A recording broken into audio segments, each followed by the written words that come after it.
નમસ્કાર દર્શક મિત્રો, અમારી ચેનલમાં આપનું ફરી એકવાર હાર્દિક સ્વાગત છે। એકાદશી પર માત્ર ₹1નો ઉપાય કરવાથી તમારું ભાગ્ય ચમકી જશે। 14 સપ્ટેમ્બર 2024 વાર શનિવાર એકાદશીના દિવસે આ જગ્યાએ માત્ર ચૂપચાપ ₹1નો સિક્કો રાખો।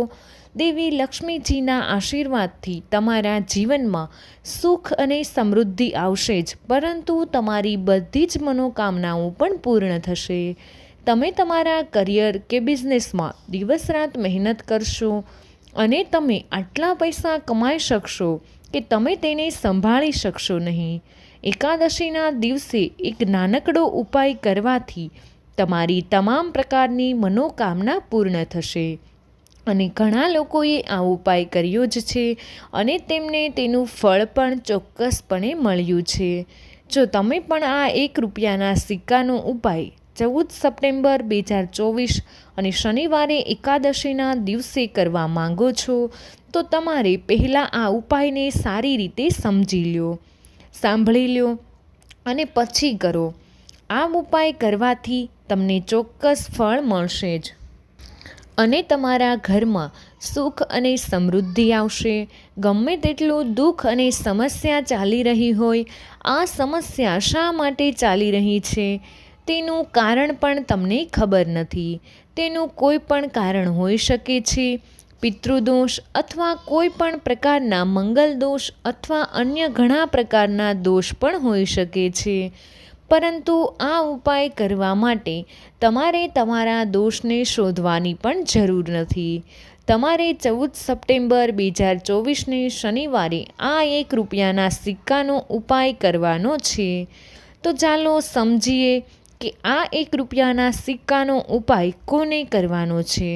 તો જુઓ, અહીં એક સીધી વાત છે કે આ ₹1નો સિક્કાનો ઉપાય છે એ શા માટે કરવામાં આવે છે। આ મનોકામના પૂર્ણ કરવા માટે કરવામાં આવે છે, અથવા તમારા જીવનના દુઃખ અને સમસ્યાઓને દૂર કરવા માટે કરવામાં આવે છે, અથવા તો તમારું કોઈ મોટું કામ છે તે પૂર્ણ થઈ રહ્યું નથી, તો તેના માટે પણ આ ઉપાયને કરી શકો છો। તો મિત્રો, તમે તમારી કોઈ પણ મનોકામના પૂર્ણ કરવા માટે આ ઉપાયને કરી શકો છો। જો કોઈ પણ માતા કે બહેન પોતાના ઘરની સુખ સમૃદ્ધિ માટે, ઘરમાં ધન સમૃદ્ધિ વધારવા માટે આ ઉપાય કરવા માંગે છે, તો ઘરની મોટી માતાઓ અને બહેનોએ ખાસ કરીને આ ઉપાયને કરવો જોઈએ। કારણ કે માતાઓ અને બહેનો ઘરની લક્ષ્મી હોય છે અને જ્યારે ઘરની લક્ષ્મી જ કોઈ ખાસ ઉપાય કરે છે તો તેનું પરિણામ ખૂબ જ ઝડપથી તમને અને ખૂબ જ મોટા પ્રમાણમાં પ્રાપ્ત થાય છે। અન્યથા આ ઉપાય કોઈ પણ વ્યક્તિ કરી શકે છે, પછી ભલે તે વૃદ્ધ હોય, નાનો હોય કે બાળક હોય। તે વ્યક્તિએ 14 સપ્ટેમ્બર 2024 અને શનિવારે એકાદશીના દિવસે આ ₹1નો સિક્કાનો ઉપાય અવશ્ય કરવો જોઈએ, કારણ કે તેના આ ઉપાયનું ફળ ચોક્કસથી મળે જ છે। તો ચાલો હવે સમજીએ કે તમારે આ ઉપાય કેવી રીતે કરવાનો છે અને આ ઉપાય કયા સમયે કરવાનો છે। તો મિત્રો, વિડીયોમાં પહેલીવાર આવ્યા હોય તો ચેનલને જરૂરથી સબસ્ક્રાઈબ કરી દેજો, વિડીયોને લાઈક કરી દેજો, તમારા બધા જ મિત્રો સાથે વિડીયોને શેર પણ કરી દેજો। તો ચાલો આપણે માહિતીને શરૂ કરીએ। તો શનિવારે એકાદશીના દિવસે આ ઉપાય સવારે કરવામાં આવશે। તમારે સવારે આ ઉપાય કરવાનો પ્રયાસ કરવો જોઈએ, પરંતુ જો કોઈ કારણસર તમે સવારે આ ઉપાય ન કરી શકો, જો તમારે કોઈ કામ માટે ક્યાંય જવાનું હોય અથવા કોઈ અન્ય કામને લીધે તમે આ ઉપાય કરી શકતા નથી, તો તમને બીજી તક મળશે, જે પ્રદોષકાળમાં સાંજે હશે। હવે પ્રદોષકાળનો સમય પણ ઘણા લોકોના મનમાં એક પ્રશ્ન બની રહે છે કે આ સમય ક્યારે છે, કેટલા વાગ્યાથી કેટલા વાગ્યા સુધી હોય છે। પ્રદોષકાળનો સમય સાંજનો સમય છે, સાંજે 6થી તે 7 વાગ્યા સુધી। જો તમે આ સમય દરમિયાન ઉપાય કરશો તો તમને તે ઉપાયનું પરિણામ ચોક્કસ મળશે। તો સાંજે 6થી 7 વાગ્યાની વચ્ચે તમે લોકો આ ઉપાયને કરી શકો છો। જ્યારે પણ તમને સમય મળે ત્યારે તમારે આ ઉપાય ચોક્કસ કરવો જોઈએ. જો કોઈ કારણસર તમે તે કરી શકતા નથી તો તમે તેને થોડું મોડું પણ કરી શકો છો. તમને આ ઉપાયથી ફળ ચોક્કસપણે મળશે. તો ચાલો હવે જાણીએ કે આ ઉપાય કેવી રીતે કરવાનો છે. જુઓ, અહીં તમારે લીલી ઇલાયચી લેવાની છે. કેટલી નાની ઇલાયચી લેવાની છે? તમારે 6 લેવાની છે લીલી ઇલાયચીને. હવે 6 નંબર દેવી લક્ષ્મીને ખૂબ જ પ્રિય છે, તો 6 લીલી ઇલાયચી જરા પણ ખંડિત ન હોવી જોઈએ, એટલે કે તૂટેલી ન હોવી જોઈએ. હવે તમારે અહીં 6 લવિંગ લેવાના છે. 6 લવિંગમાંથી એક પણ લવિંગ ખંડિત કે તૂટેલો ન હોવો જોઈએ. તમારે 6 લવિંગ, 6 લીલી ઇલાયચી લેવાની છે અને આ બંને વસ્તુઓ તમારા ઘરના મંદિરના દીવાની અંદર રાખો. માતા લક્ષ્મીની મૂર્તિ અથવા તો પ્રતિમા સામે રાખવાની છે. તો એકાદશીના દિવસે કોઈ પણ સમયે તમે આ ઉપાય કરી શકો છો. સવારના સમયે અને સાંજના સમયે પણ આ ઉપાયને તમે કરી શકો છો. જો તમે સાંજના સમયે કરશો તો વધુ સારું રહેશે. હવે તમારે શું કરવાનું છે? તો 6 લીલી ઇલાયચી અને 6 લવિંગ દેવી લક્ષ્મીની સામે મૂકવામાં આવશે. આ પછી તમારે દેવી લક્ષ્મીની સામે દેશી ઘીનો દીવો પ્રગટાવવાનો છે. હવે તમે જે દેશી ઘીનો દીવો પ્રગટાવો છો તેમાં રૂની વાટ નથી લેવાની. જે મોલીનો દોરો આવે છે, એક મોલીનો દોરો, તે સૂતીનો મોલીનો દોરો લેવાનો છે. તમે તેમાંથી એક વાટ બનાવશો અને તમારે તે જ વાટનો દીવો દેવી લક્ષ્મીની સામે પ્રગટાવવો પડશે. તેનો રંગ આછો લાલ હોવો જોઈએ. જો લાલ અને પીળો બંને રંગ હોય તો પણ ચાલશે, પરંતુ તમારે માત્ર મોલીના દોરાનો જ દીવો પ્રગટાવવાનો છે. જે વ્યક્તિ દેવી લક્ષ્મીની સામે આ ઉપાય કરે છે તેને દેવી લક્ષ્મીની કૃપા અવશ્ય પ્રાપ્ત થાય છે.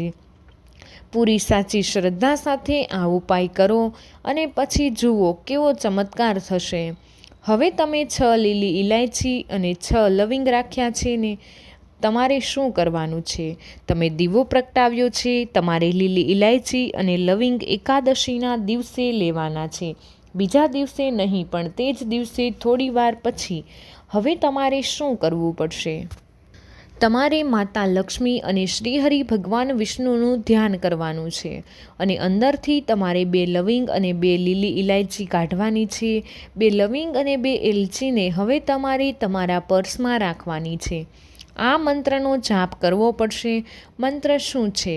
ઓમ નમો ભગવતે વાસુદેવાય નમઃ. ઓમ નમો ભગવતે વાસુદેવાય નમઃ. તમારે આ મંત્ર 6 વખત બોલવાનો છે. પછી તમે તમારા પર્સમાં આ 2 લવિંગ અને 2 લીલી ઇલાયચી રાખી દો. જો તમે ઈચ્છો તો તમે આ સીધું જ તમારા પર્સમાં રાખી શકો છો, અથવા તો નાનું કપડું લઈ શકો છો. પીળા રંગના અથવા લાલ રંગના કપડાની અંદર મૂકો અને એક નાની પોટલી બનાવો. પછી તેને તમારા પર્સમાં રાખો. તમે આ લીલી ઇલાયચી અને 6 લવિંગને તમારા પર્સમાં રાખો, કારણ કે લીલી ઇલાયચીનો સંબંધ દેવી લક્ષ્મીની સાથે છે. તે માતા લક્ષ્મીને ખૂબ જ પ્રિય છે. લીલી ઇલાયચી તમારા શુક્ર ગ્રહને મજબૂત બનાવે છે. તે તમારી પાસે પૈસા લઈને આવે છે અને સંપત્તિ વધારવાનું કામ કરે છે. જેથી તમે તમારા પર્સમાં લીલી ઇલાયચી રાખશો તો તમારા જીવનમાં પૈસા એવી રીતે આવી જશે કે તમે તેને સંભાળી શકશો નહીં. અને તમે જે લવિંગ રાખો છો, જે શિવ અને શક્તિનું સ્વરૂપ છે, તે લવિંગ તમારા પર્સને એટલે કે પૈસાને ક્યારેય મુશ્કેલીમાં નહીં આવવા દે. હવે બાકી રહેલી લીલી ઇલાયચી અને લવિંગને તમે એક નાના લાલ કપડામાં બાંધી લ્યો અને તેની એક નાની પોટલી બનાવી લ્યો અને તેને તમારા અલમારીમાં રાખો. તમારી તિજોરીમાં, જ્યાં તમે તમારા પૈસા રાખો છો, ત્યાં જ રાખવાનું છે. જે વ્યક્તિ એકાદશીના દિવસે આ ઉપાય કરે છે તેના ઉપર માતા લક્ષ્મીજીની કૃપા હંમેશા માટે રહે છે. તેથી તમે આ ઉપાય ચોક્કસપણે કરજો.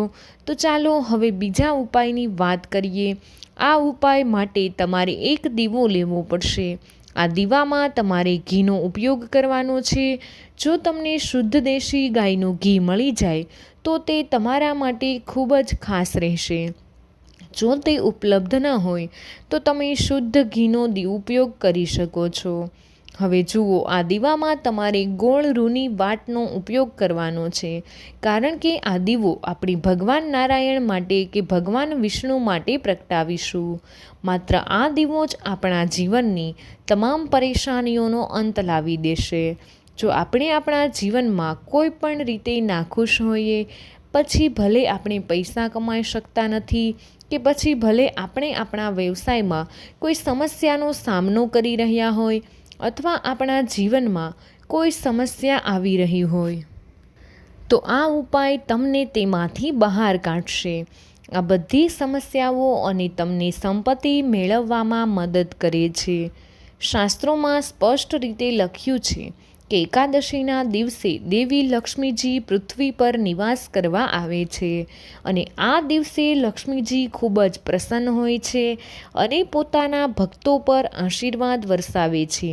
અને આ દિવસે જો તમે વેદ પુરાણ મુજબ એકાદશીની રાત્રે તે જગ્યા પર ₹1નો સિક્કો રાખો અને તે ઉપાય કરો જેના ઘણા શાસ્ત્રોમાં ઉલ્લેખ છે અને જે પ્રાચીન કાળનો એક મહાન ઉપાય છે, તો માની લો કે આ ઉપાય કરવાથી તમને જલ્દી જ દેવી લક્ષ્મીનું વરદાન અને આશીર્વાદ મળશે, જેનાથી તમારી ગરીબી પરેશાનીઓ જલ્દી જ દૂર થઈ જશે. તમારા જીવનમાં પૈસા આવવાના રસ્તા ખુલશે. તમારા જીવનમાં પૈસામાં વધારો થશે. દેવી લક્ષ્મીજીના આશીર્વાદથી તમે તમારા જીવનમાં જે પણ કાર્ય શરૂ કરશો તેમાં તમને સફળતા મળશે. તમે વારંવાર વિચારતા હશો કે ₹1નો સિક્કાનો ઉપાય કરીને તમે દેવી લક્ષ્મીની કૃપા કેવી રીતે મેળવી શકો છો. તો જાણકારી માટે તમને જણાવી દઈએ કે જ્યારે પણ દેવી લક્ષ્મીની પૂજા શરૂ કરવામાં આવે છે ત્યારે ₹1નો સિક્કો લગાવીને પૂજાની શરૂઆત કરવામાં આવે છે. તો શું થાય છે? પ્રાચીન માન્યતાઓ અનુસાર જ્યારે પણ દેવી લક્ષ્મીની પૂજા શરૂ કરવામાં આવે છે ત્યારે પૂજાની શરૂઆતમાં ચલણનો પહેલો સિક્કો રાખીને કરવામાં આવે છે. શાસ્ત્રોમાં આવું કરવું ખૂબ જ શુભ કહેવાયું છે. જો આ વિડીયો તમને પસંદ આવ્યો હોય તો વિડીયોને એક લાઈક કરી દેજો. તમારા બધા જ મિત્રો સાથે વિડીયોને શેર કરી દેજો. અમારી ચેનલ પર પહેલીવાર આવ્યા હોય તો ચેનલને જરૂરથી સબસ્ક્રાઈબ કરી દેજો. બાજુમાં આપેલા આઇકોનને પ્રેસ કરી અને ઓલ ઉપર સિલેક્ટ કરી લેજો, જેથી કરીને તમને બધા જ વિડીયોની નોટિફિકેશન સૌથી પહેલાં મળતી રહે. કમેન્ટ બોક્સમાં જય શ્રી કૃષ્ણ અને જય માં લક્ષ્મી જરૂરથી લખી દેજો.